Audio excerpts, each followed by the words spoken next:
ओहो कि हीरोइन हो हीरोइन तहर कमर लगे कोइन। चलिए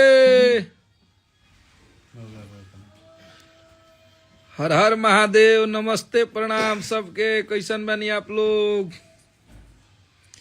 बहुत दिन के बाद लाइव आइल बनी आप सबके बीच में। एगो गाना हमनी के आइल बा, हारमोनिया गार्दा कर देनी जा आप लोग। धूर कबर गिल भैया। हमारा भाई है अनुज, हंस रहा है। क्यों हंस रहा है अनुज? ये हमारे गोलू जी हैं, उधर हैप्पी है, हमारा मनीष, दीपक है।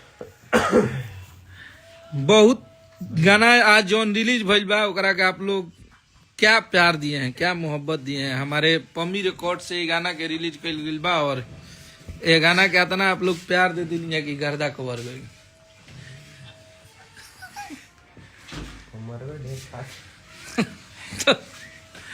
कुछ खुश खबरी सुनावा भैया अपना भाई सब खाती।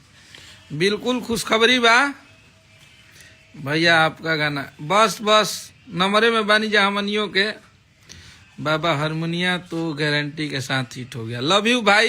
हिट गाना ना, ये आप सब बानी जा, आप सब मेहनत कोई नहीं आ जाता। ये गाना बाजल है और हमारे गुरुदेव का लिखा हुआ गाना है, कृष्णा भैया का, और पम्मी रिकॉर्ड से रिलीज हुआ है। आर्या भाई का म्यूजिक है और इसमें हिट मशीन ने क्या गाया है। इसमें हिट मशीन हमारी बहुत अच्छी गायिका जिसको हम लोग बहुत मानते हैं, खुशी कक्कर गाई है। गारंटी हिट है। Thank you so much. आइए आप लोग को गाना सुनाते हैं। बजाओ भाई गाना, बहुत निमन लगता पर्सनली। भैया भाई लोग आपको बुला रहा है कि कृष्णा भैया को बुलाया जाए। और आग लगा दे। बहुत तगड़ा गाना बा, बहुत जबरदस्त। बारूद बारूद है भैया।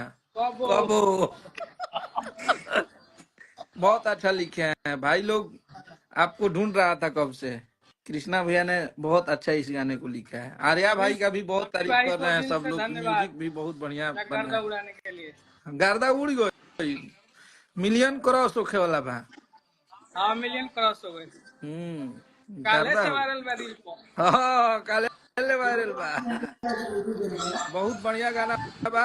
आप लोग प्यार दी जा। हमनी के दोनों भाई के कोलैब करी जा रील बना के। हाँ दोनों भाई के। हाँ हमनी के एक्सेप्ट करब जा। जी जिम करत तनी का गुरुजी? हाँ आइल बहन तनी तनी है अनुजो का आशीर्वाद दे दी।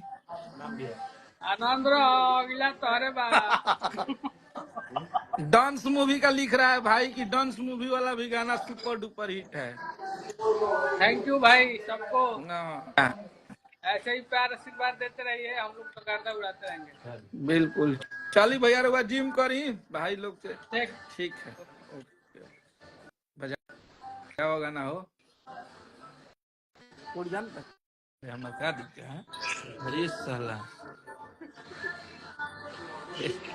कृष्णा भैया के देखो ना, कृष्णा भैया गंदी बोलते